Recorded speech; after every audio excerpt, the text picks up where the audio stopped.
I'm Angeles and you're watching Eagle News International. On tonight's headlines. North Korea has fired an unidentified projectile eastward. South Korean and Japanese officials said the nuclear-armed country's third suspected weapons test in just over a week. Australia canceled again Novak Djokovic's visa for a second time Friday in a sensational new attempt to deport the tennis superstar over his COVID-19 vaccine status. Schools in the Philippine capital were ordered Friday to suspend online classes for a week as an Omicron drive record surge in infections ravages the metropolis of 13 million. And several key Ukrainian government websites were taken offline Friday, according to authorities, in a sweeping cyber attack that came against the backdrop of rising tensions between Russia and Ukraine's Western allies.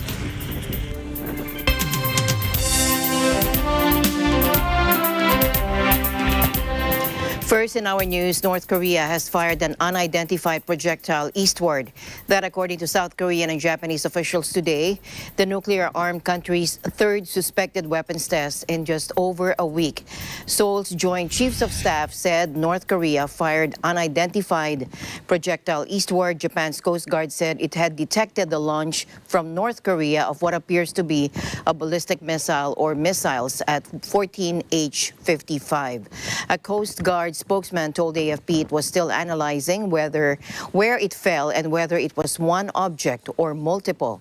Despite biting international sanctions over its nuclear weapons program, Pyongyang tested what it said were hypersonic missiles on January 5 and 11. After the second test, which was personally supervised by leader Kim Jong-un, the U.S. imposed additional sanctions on 5 people linked to North Korea's ballistic weapons program. And the move prompted accusations from a foreign ministry spokesman in Pyongyang that the U.S. was intentionally escalating the situation. He said if the U.S. adopts such a confrontational stance, the DPRK will be forced to take stronger and certain reaction to it, according to the spokesman in comments carried by state news agency KCNA earlier today. It is North Korea's legitimate right, it said, to develop new weapons as part of its drive for modernizing its national defense capability, according to the spokesman. Yang Moo-jin, a professor at the University of North Korean Studies, told AFP that the timing of this latest suspected test was concerning.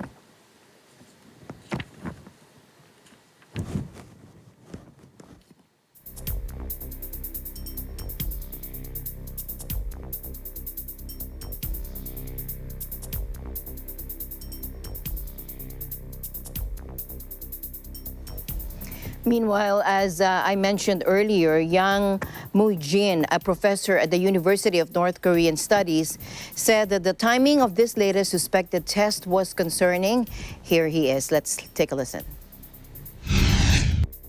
미사일 주권은 결코 포기하지 않겠다는 대외 메시지. 또 그리고 미국의 새로운 대북 제재에 대한 맞대응하겠다는 의지. 이것이 담겨 있고 내부적으로는 결코 이 미사일 주권은 포기할 수 없다. 이것을 강조함에도 불구하고 아마 정치 외교적으로는 미국의 대북적 대외 정책 폐기에 대한 나름대로 말만 하지 말고 행동으로 보여달라는 그런 촉구의 메시지도 담겨 있다고 보여지고 미국이 맞대응 차원에서 새로운 대북 제재를 하고 또 북한이 미사일을 발사하고 이러한 악순환의 상황으로 가고 있는 측면에서 볼 때 한반도의 긴장 고조되고 이 북한의 핵 능력은 더욱더 고도되는 이런 상황에서 상당히 우려스럽다는 생각이 들고 그런 국제사회로부터 더 새로운 대북 제재로서 맞대응하는 이런 상황에서 Meanwhile, Iran's Revolutionary Guards tested last week a solid-fuel satellite carrier rocket, according to state media, reporting this and quoting the force's aerospace commander as saying. Reports carried footage released by the elite force claiming to show the successful test of the rocket's primary propulsion engine.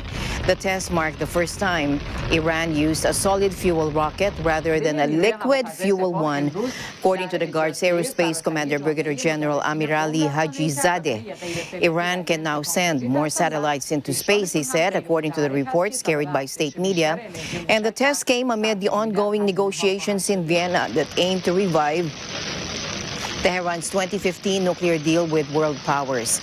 Iran successfully put its first military satellite into orbit in April 2020, drawing a sharp rebuke from Washington.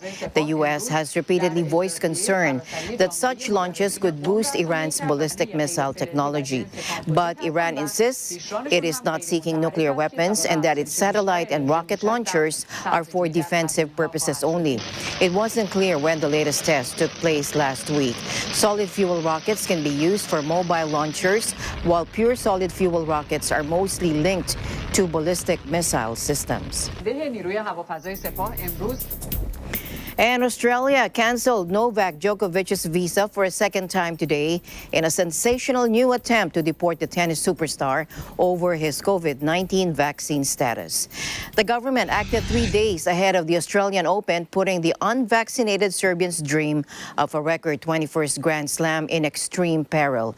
Djokovic, an avowed COVID-19 vaccine skeptic, is the tournament's top seed and had been practicing on the Melbourne Park courts a few hours beforehand. Immigration Minister Alex Hawke said he acted on health and good order grounds on the basis that it was in the public interest to do so. The cancellation effectively means the world's #1 tennis player would be barred from obtaining a new Australian visa for 3 years, except until under certain circumstances. The megastar flew into Melbourne Airport on January 5, claiming a vaccine exemption because of a positive PCR test result on December 16. And the Australian government insists a recent infection doesn't qualify as a vaccine exemption for foreign nationals trying to enter the country. On Wednesday, Djokovic described reports about post-infection outings without a mask in Serbia as misinformation. On the day of his claimed positive test in Serbia, he attended a ceremony to honor him with stamps bearing his image. The following day, he attended a youth tennis event, and he appeared at both, apparently without a mask. And Djokovic said in an Instagram post that he only received the PCR test result after going to the children's tennis event on December 17. But he admitted that he also went ahead with an interview with French sports daily L'Equipe on December 18.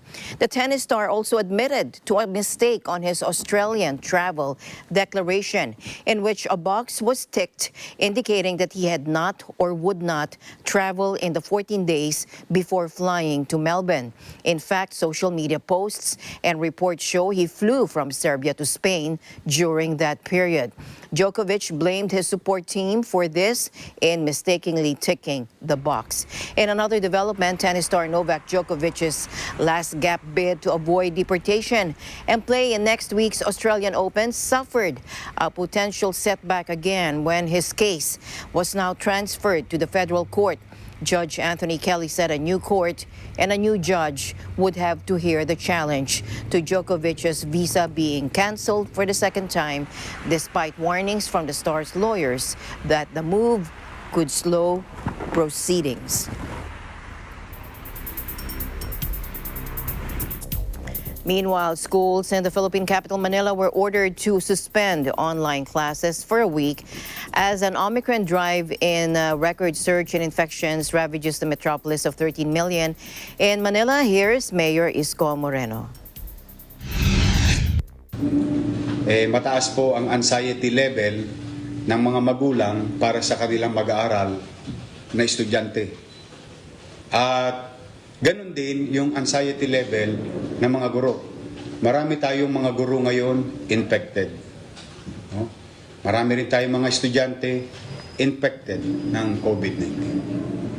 So, the city of Manila is now declaring a health break. Yes. Starting tomorrow, January 14 to January 21, wala pong pasok, whether online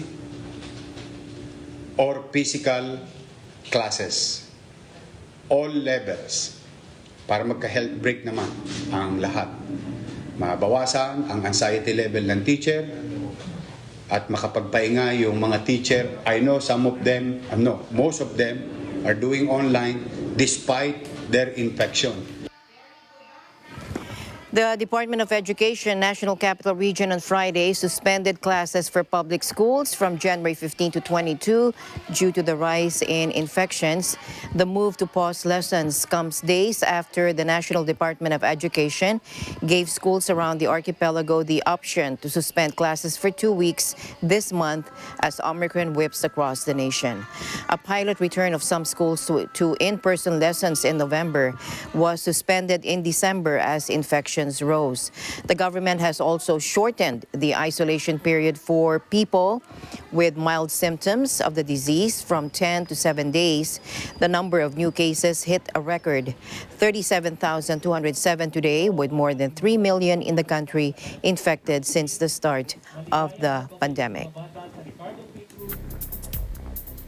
Meanwhile, the Food and Drug Administration warned of false negative and false positive results from the use of self-administered COVID kits that did not pass through government screening.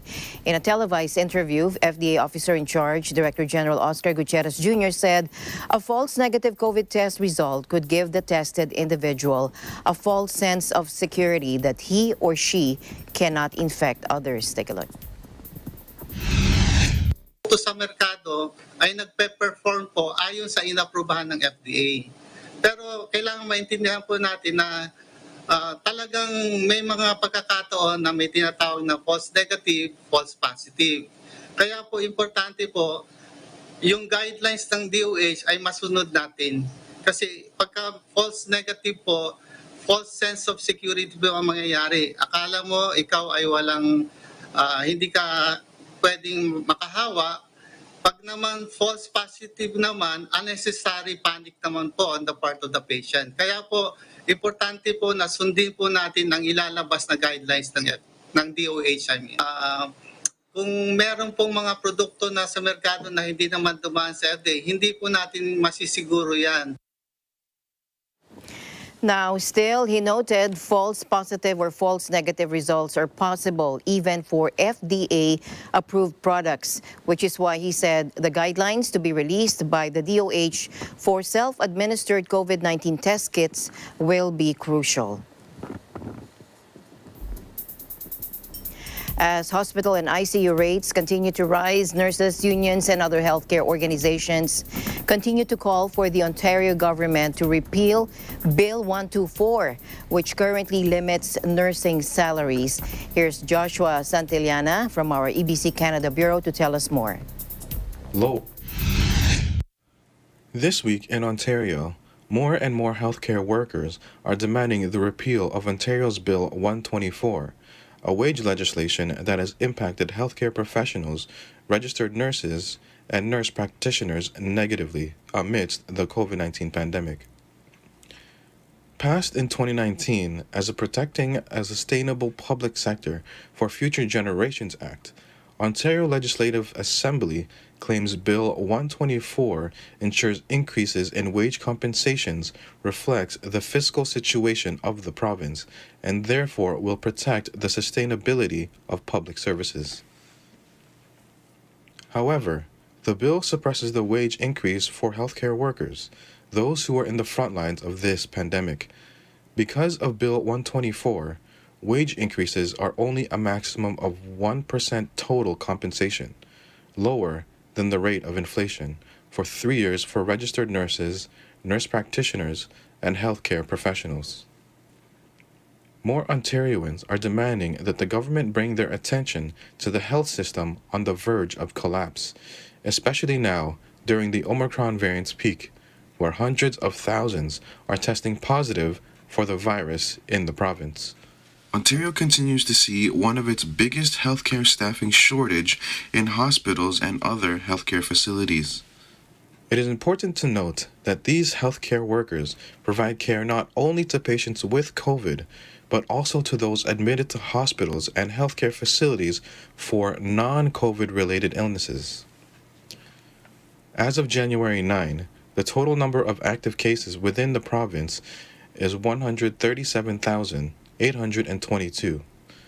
As of January 10, 2,467 of these COVID patients are hospitalized and 438 are in the ICU.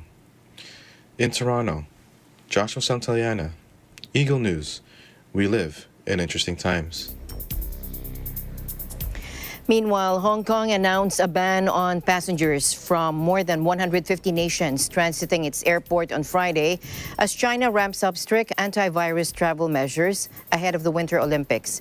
The Chinese business hub ranks territories into categories based on how widespread their COVID-19 infections are, with 153 countries currently classified as Group A, from which arrivals must spend 21 days in quarantine.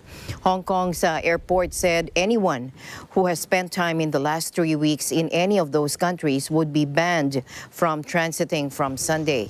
8 Group A countries, Australia, Canada, France, India, the Philippines, Pakistan, Britain, and the U.S. are already banned entirely from arriving in Hong Kong. The city is battling a small outbreak of the Omicron variant that began with returning Cathay Pacific flight crew who breached home quarantine rules. It has reimposed strict social distancing rules, including closing gyms and halting restaurant dining after 6 p.m., and has said Cathay Pacific might face legal action. And U.S. President's plan to fight the pandemic has taken a hit at the U.S. Supreme Court. The Supreme Court blocked his COVID vaccination or testing mandate for employees of large businesses. But the nation's highest court also allowed a vaccination mandate for healthcare workers at facilities receiving federal funding. Biden said he was disappointed in the 9-member court's decision, striking down his mandate for businesses with 100 employees or more to vaccinate or test their workers for COVID.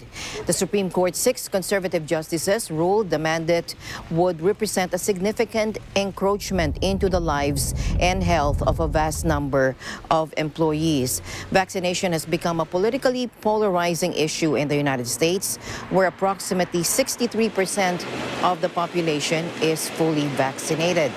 Nancy Pelosi, the top Democrat in the House, called the Supreme Court's decision alarming and slammed Republicans for continuing to attack life-saving vaccines.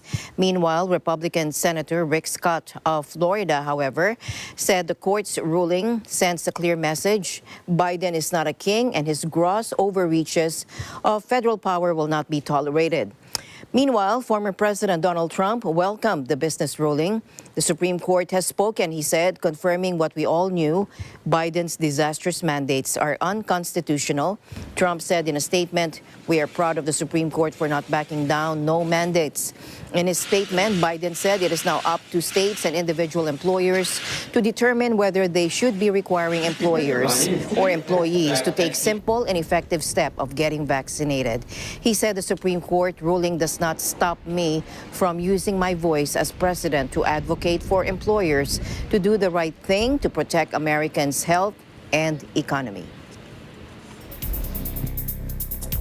Staying in the U.S., the Congressional Committee investigating the January 6, 2021 storming of the U.S. Capitol on Thursday subpoenaed records from YouTube, Facebook, Twitter, and Reddit that would detail the use of social media in the attack. Take a look. The records could help explain how the spread of misinformation and violent extremism contributed to the violent attack on our democracy, according to Benny Thompson, chairman of the House Select January 6 Committee. The subpoenas were sent to YouTube parent Alphabet Google and Facebook parent Meta, in addition to Twitter and Reddit.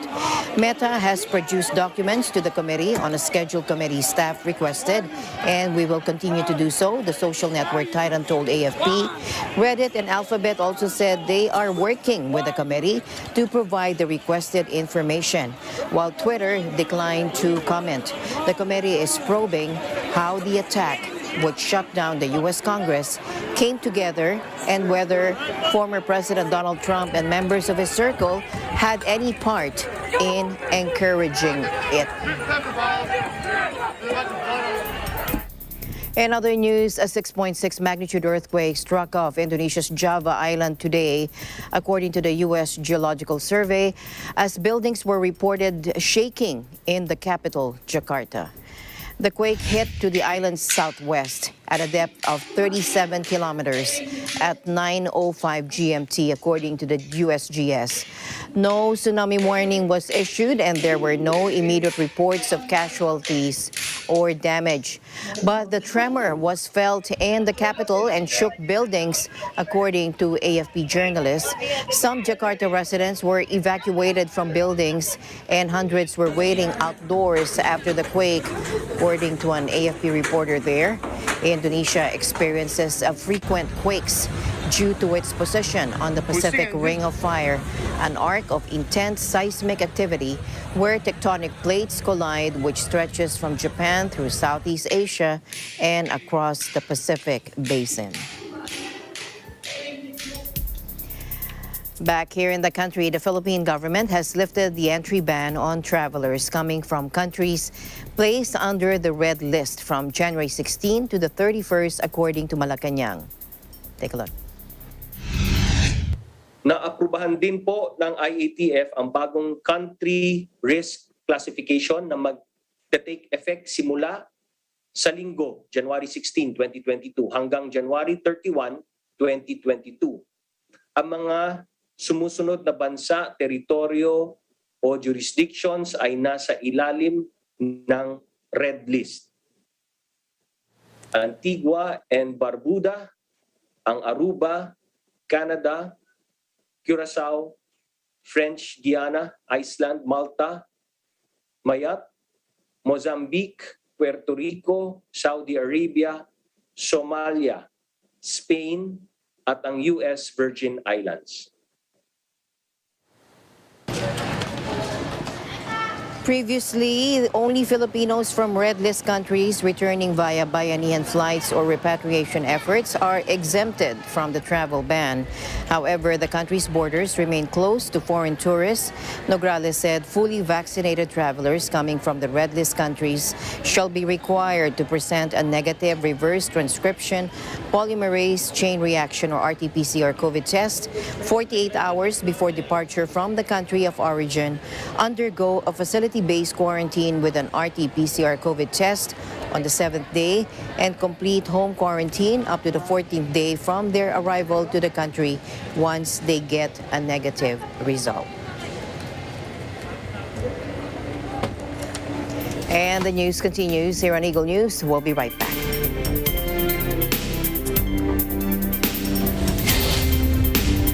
Tara Gamers for tonight! Sila ang mga pangalawang magulang na gumagabay sa ating mga anak sa paaralan. Nagtitiktok ka? Bang, TikTok!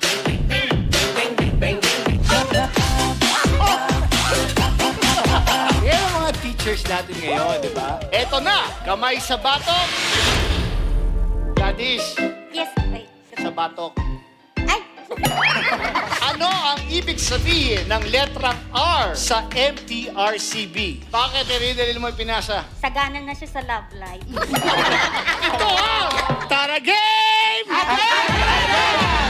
Ay, sarap. Mula noon hanggang ngayon, gabay natin ang MTRCB ratings sa matalino at responsableng panonood.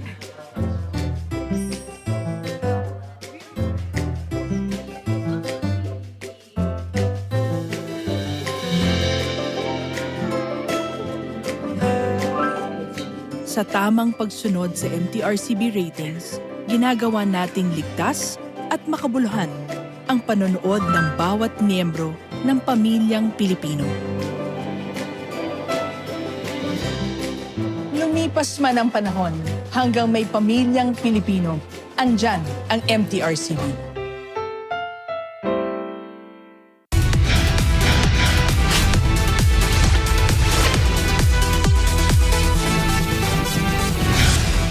Perwisyong butas na nasa gitna ng isang kalsada sa barangay Tandang Sora sa Quezon City, tinapalan. Iba't ibang modus at scam sa online, ibubuking. Ang hiling na ayuda ng isang mangingisdang pintor, nirespondehan. Pilotong naghahatid ng tulong sa panahon ng kalamidad at pandemya, ating kilalanin. Sabado, alas 6 hanggang alas 7 ng gabi. Ito ang Responde, Mata ng Mamamayan.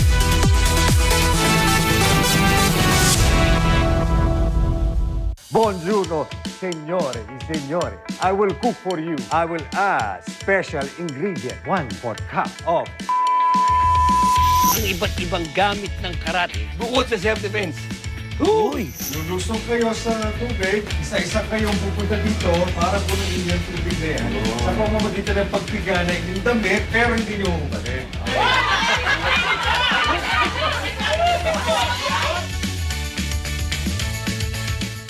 It must have been love, but it's over now.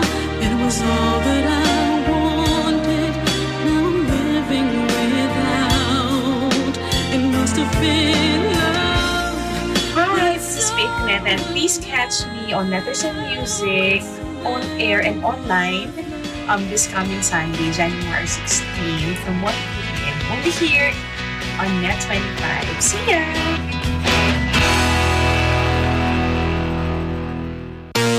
Tropical cyclone o bagyo. Ang bagyo ay isang uri ng lagay na panahon na nagdudulot ng malalakas at mabibilis na hangin at pag-ulan na maaaring maging sanhi ng matitinding pagbaha, daluyong ng dagat at pag-uho ng lupa. Narito ang mga dapat gawin bago dumating ang bagyo. Una, alamin ang balita ukol sa panahon at mga anunsyong pangkaligtasan. Alamin ang plano ng komunidad sa pagbibigay babala at paglikas. Suriin ang bahay at kumpunihin ang mga mahina at sirang bahagi. Ihanda ang gobag na naglalaman ng mga pangangailangan ng pamilya. Ilikas ang mga alagang hayop sa ligtas na lugar. Kapag inabisuhan ang kinauukulan, mabilis na lumikas sa itinakdang evacuation center. Narito naman ang mga dapat gawin habang may bagyo. Una, maging mahinahon. Manatili sa loob ng bahay o evacuation center at makinig sa pinakabagong balita at taya ng panahon. Patayin ang main switch ng kuryente at valve ng tubig. Gumamit ng flashlight o emergency lamp. Maging maingat sa paggamit ng kandila o gasera. Umiwas sa mga salaming bintana. Ito naman ang dapat gawin pagkatapos ng bagyo. Hintayin ang abiso ng kinauukulan na ligtas ng bumalik sa tahanan. Umiwas sa mga natumbang puno, nasirang gusali at linya ng kuryente. Huwag gumala upang hindi maabala ang mga emergency services. Siguraduhing walang basa o nakababad na outlet o kagamitan bago buksan ang linya ng kuryente. Itapon ang mga naipong tubig sa lata, paso at gulong upang hindi pamahayan ng lamok.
Welcome back. Launching the World Economic and Social Prospects 20122 or WESP 2022, the Undersecretary General for Economic and Social Affairs, Liu Zhenmin, said the full global recovery from the effects of COVID-19 pandemic is still a long way off. Take a look.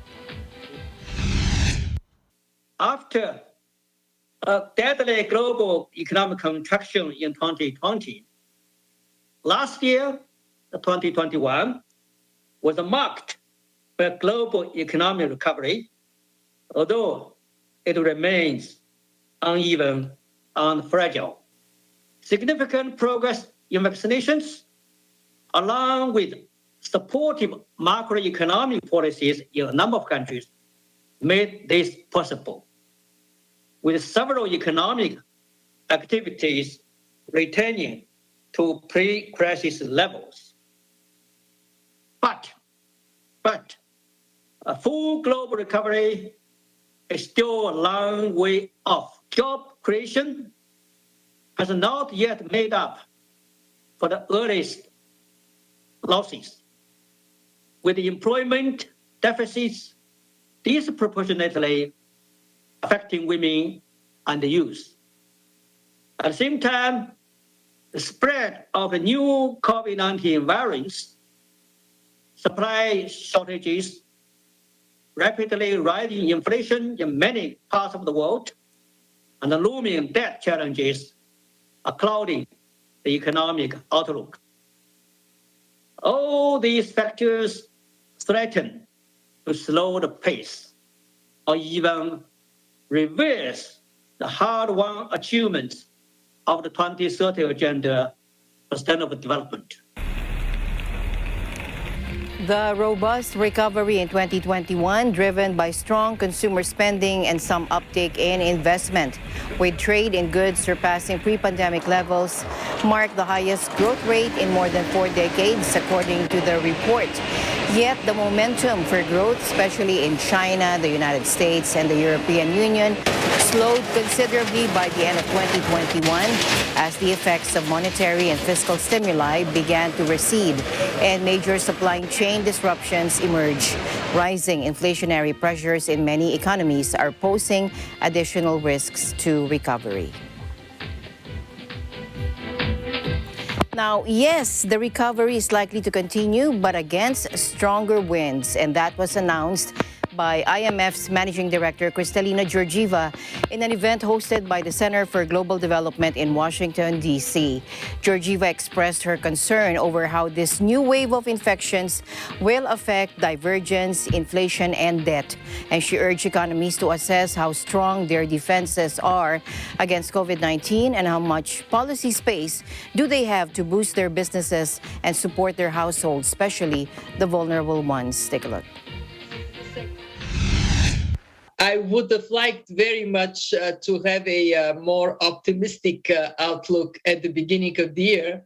But reality is we are looking into a somewhat weaker momentum of the recovery and higher uncertainties, more risks in 2022.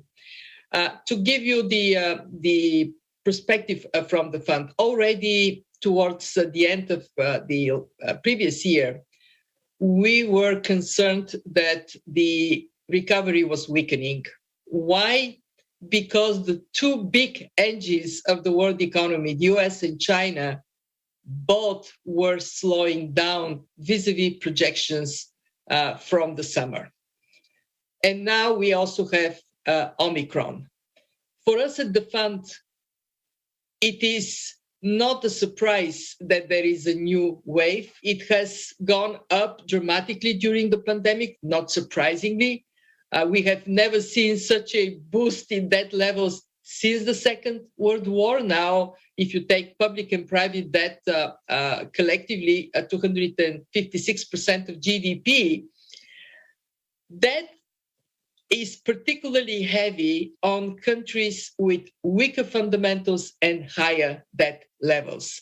And especially that concerns low-income countries. But if last year you would hear me talking about low-income countries, this year there are emerging markets that also would be in this category. Now, you put all this together and you recognize that it is a year in which, yes, the recovery is likely to continue, but against stronger winds. And one of these winds is something that we had in 2019, street protests, unrest. This is coming back, and it would make the life of policymakers much more complicated. Now, the IMF is currently working on a resilience and sustainability trust, which would be an addition to the instruments of the IMF. For this instrument, the fund is proposing adding pandemic preparedness as an element of eligibility for countries. And the trust would be somewhere between 30 to 50 billion US dollars and may go even higher, depending on the demand and how successful it is. Meanwhile, Chinese exports surged in 2021 on solid global demand as countries reopened from pandemic lockdowns, according to data today, bumping its overall trade surplus to a new high and providing a much-needed boost to the stuttering economy. But officials are warning of headwinds. Take a look. 海关统计，2021年，我国货物贸易进出口总值39.1万亿元人民币。 比2020年增长21.4%，其中出口21.73万亿元，增长21.2%，进口17.37万亿元，增长21.5%。 The world's second biggest economy saw a quick rebound from the coronavirus in the past 2 years after cases first surfaced in a central city in late 2019, allowing factories to operate and feed global appetite for electronics and medical supplies. And that led to a 29.9% spike in exports last year, helping push the annual trade surplus to $676 billion, with customs spokesman Li Kuyen saying the surge was fanned by an uptick in shipments of mechanical and electronic products. Imports increased by 30.1%.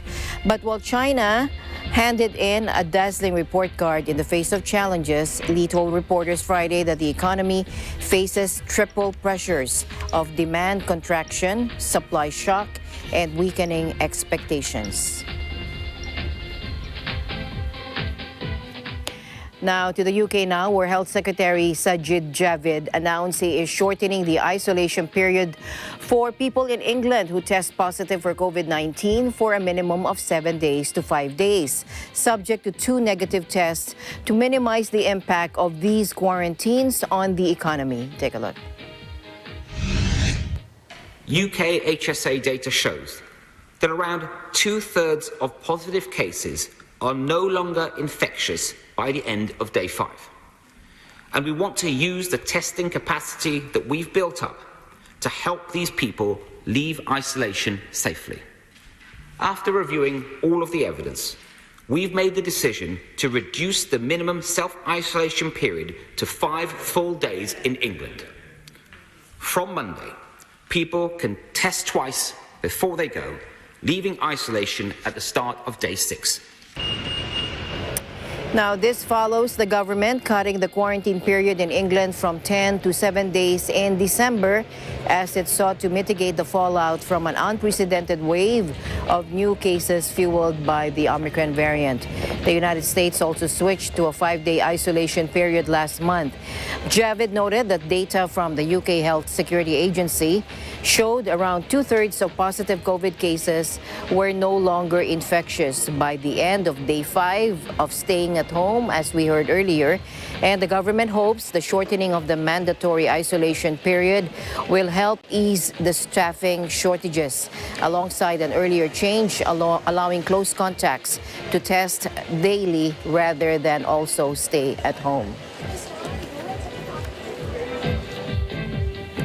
Now, this comes as official data released last month showed Britain's economic recovery from pandemic fallout slowed more sharply than previously thought in the third quarter of 2021, even before the arrival of Omicron. Gross domestic product is estimated to have grown by 0.9% in November last year and is above its pre-coronavirus pandemic level for the first time, the Office for National Statistics said in a statement. The UK economy is 0.7% above its level in February 2020, according to the ONS. Now, UK supermarkets managed to avoid major fallout, however, as Omicron boosted demand for at-home celebrations. Supermarket Tesco, Britain's biggest retailer, lifted Thursday its annual profit forecast after posting a 3.2% sales increase over the festive period. And staying in the UK, Prime Minister Boris Johnson was meanwhile fighting for his political future as outrage mounted after his belated apology for attending a party during lockdown and as a fresh report emerged of other raucous gatherings at his office. Take a look. Number 10 is a big department with the garden as an extension of the office, which has been in constant use because of the role of fresh air in stopping the virus. And when I went into that garden just after 6 on the 20th of May, 2020, to thank groups of staff before going back into my office 25 minutes later to continue working, I believed implicitly that this was a work event. With hindsight, I should have sent everyone back inside. I should have found some other way to thank them. And I should have recognised that even if it could be said technically to fall within the guidance, there would be millions and millions of people who simply would not see it that way, people who suffered terribly, people who were forbidden from meeting loved ones at all, inside or outside. And to them and to this House, I offer my heartfelt apologies. After months of deceit and deception, the pathetic spectacle of a man who's run out of road. His defence that he didn't realise he was at a party. It is so ridiculous that it's actually offensive to the British public. He's finally been forced to admit what everyone knew, that when the whole country was locked down, he was hosting boozy parties in Downing Street. Yes. Is he now going to do the decent thing and resign? It was a forced apology. It seems, from everything I can see, that Mr. Johnson broke the rules when the rest of us had to obey those rules at some personal cost. And I think there's no conclusion other than Mr. Johnson to do the right thing and to resign. Years. I think integrity in public life is hugely important. And when you no longer believe that the people that govern you are going to tell you the truth, then I think you've lost your moral right to govern. And I think this shows something about the British character, which is a belief in fair play and that double standards are extremely unacceptable.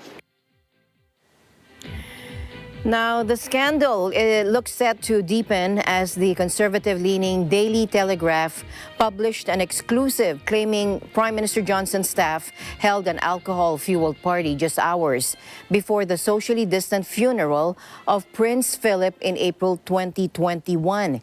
And the image of Queen Elizabeth sitting alone in church at her late husband's memorial service was one of the starkest images of Britain under lockdown. London's Metropolitan Police have not rolled out a criminal probe into the May 2020 party, which occurred at a time when Britons were banned from outdoor socializing. But for now, Johnson's fate appears to lie in the hands of senior civil servant Sue Gray, whom he has commissioned to look into the May 2020 event and other Downing Street gatherings that year.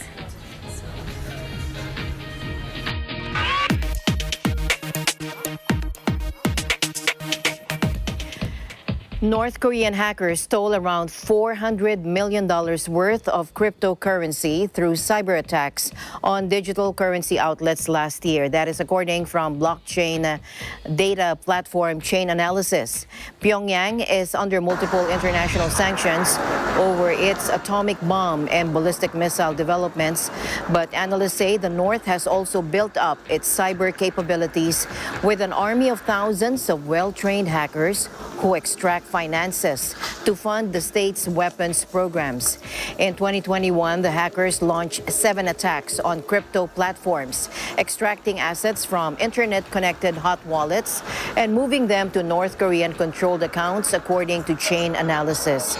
Once North Korea gained custody of the funds, they began a careful laundering process to cover up and cash out. Chain Analysis said in a report published on its website, and it said these complex tactics and techniques have led many security researchers to characterize cyber actors for the Democratic People's Republic of Korea as advanced, persistent threats.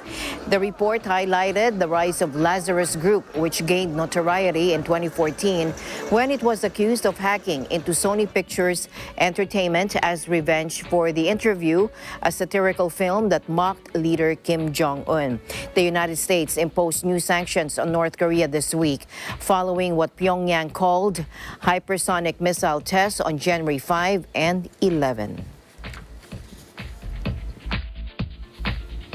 Meanwhile, several key Ukrainian government websites were taken offline today, according to authorities, in a sweeping cyber attack that came against the backdrop of rising tensions between Russia and Ukraine's Western allies.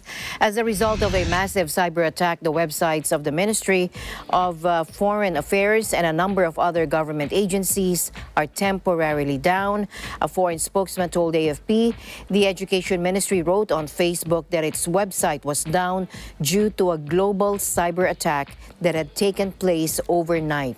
Now, there was no immediate claim of responsibility, and Kiev did not say who may have been responsible. Russian hackers linked to Moscow have repeatedly been blamed for cyber attacks on Ukrainian government websites and infrastructure in the past. And the attack comes as tensions between Russia and the West are soaring over Ukraine, an ex-Soviet country and close ally of the United States and Europe. The West has accused Russia of deploying tanks, artillery, and about 100,000 soldiers on Ukraine's war-torn eastern border in recent weeks, in what NATO says is preparation for an invasion. But Moscow says it has no plans to invade Ukraine.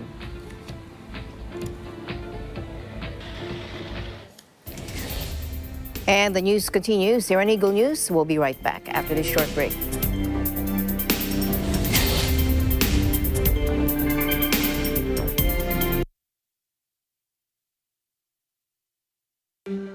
Alam namin ang iyong pagsisikap. Dama namin ang iyong mga sakripisyo.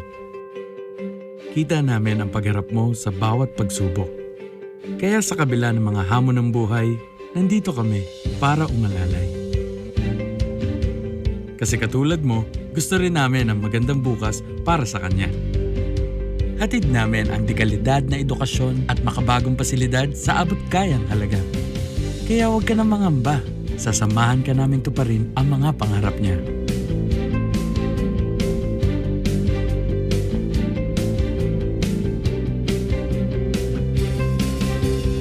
Maaasahan mong sulit dito ang mga pinagsikapan mo. Sa aming mga makabagong pasilidad at sistema ng edukasyon. May lalabas natin ang aking talino at mga kakayahan niya. Kahit sa munting halaga, makakasiguro ka na makakasabay siya sa mabilis na pag-ikot ng mundo. Sa New Era, karamay mo kami sa bawat hamon. Kaagapay mo kami sa bawat hakbang. Kasama mo kami sa bawat ngiti at tagumpay.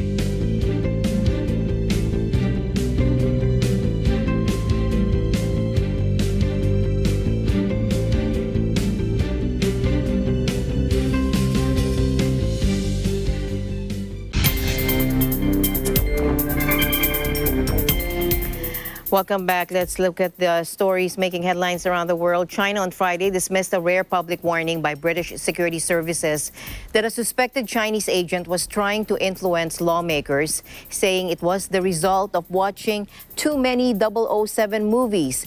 British authorities said Thursday that a London-based solicitor knowingly engaged in political interference activities inside Parliament, citing Britain's counterintelligence and domestic spy agency, MI5. Take a look.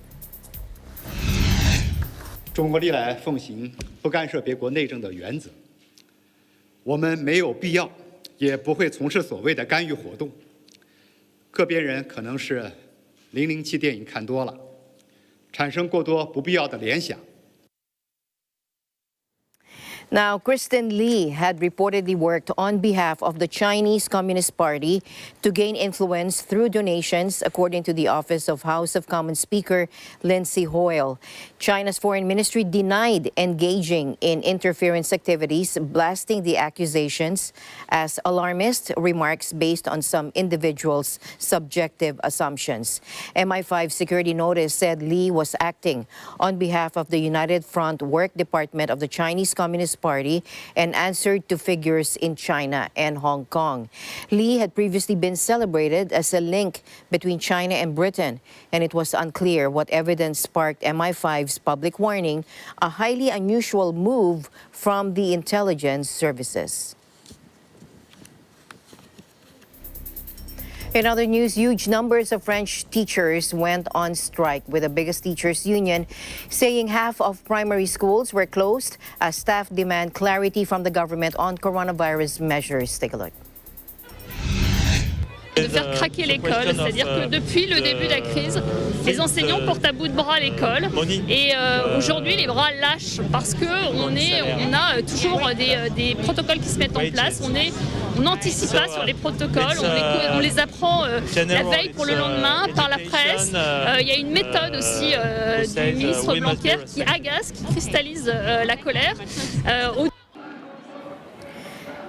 Now, tens of thousands also took to the streets, with the Interior Ministry saying almost 78,000 teachers and other education workers protested nationwide, including 2,800 or 8,200 in Paris, while the Education Ministry said almost 40% of primary school teachers had walked out. Top union SOEP put the figure at 75%, with one primary school in two closed for the day. They complained that their members are unable to teach properly, are not adequately protected against infections, and frequently hear about changes to health precautions via the media rather than from the higher-ups. The shift up the chain of command appeared to be a reaction to the angered teachers direct at Education Minister Jean-Michel Blanquer, but Blanquer has not backed down from talk, saying on television on Tuesday that, quote, "You don't go on strike against a virus." In a bid to ease tensions, Prime Minister Jean Castex hosted a meeting alongside Blanquer with education and union leaders. At the end of that meeting, Blanquer said some 5 million high-grade FFP2 masks would be made available mostly for nursery school teachers, as well as several thousand substitute staff dispatched to help face the crisis. And the Philippine government defended a controversial ban on unvaccinated people using public transport in the capital, Manila, where Omicron is fueling a record surge in cases. The DOTR, Department of Transportation, said the temporary no vaccination, no ride policy was designed to protect everyone and avoid an economically damaging shutdown of the public transport system during this latest spike. Take a look. Ang ating mga enforcers ng LTO, LTFRB, at ang ating HPG, at lalo-lalo ng ating AYAC, ay siya magpapatupad nitong polisiya nato. Humingi na rin tayo po ng tulong sa ating PNP para tulungan tayo sa pagpapatupad nito. Ngayon yun po ay para sa ating road sector.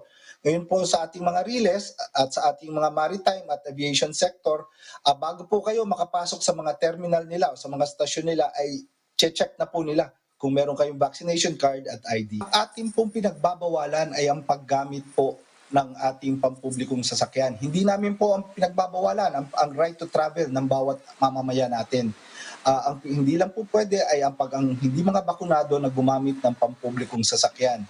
Ngayon po, ito po ay naglabas na po ang ating DOJ ng opinion dito na sinasabi po na ang pagbabawal nato ng yung ating policy po ng no box, no ride ay alinsunod po sa police power po ng mga LGU. Kung matatandaan nyo, Yusek Rocky, ang MMC po ay naglabas na po ng Memorandum Circular 2022-01 nila kung saan po sinasabi nila na nililimitahan nila po ang paglabas ng mga hindi bakunadong tao. Ngayon, ito pong aming department order ay alinsunod doon at pagpapatupad po ng mga ordinansa ng 17 mga LGU na nasa loob po ng NCR. Ginagawa po natin to, ang tangi po nating layunin dito ayon kay Secretary Togade ay para mapanatili pong ligtas ang ating pampublikong sasakyan.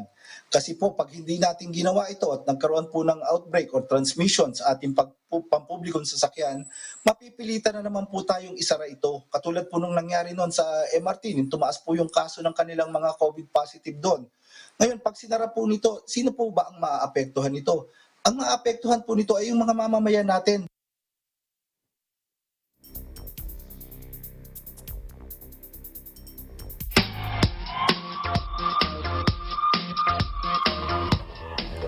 And finally, in our news, a single page of original artwork from an acclaimed 1984 comic featuring Spider-Man sold for a record $3.36 million in the US, making the web slinger the world's mightiest auction superhero.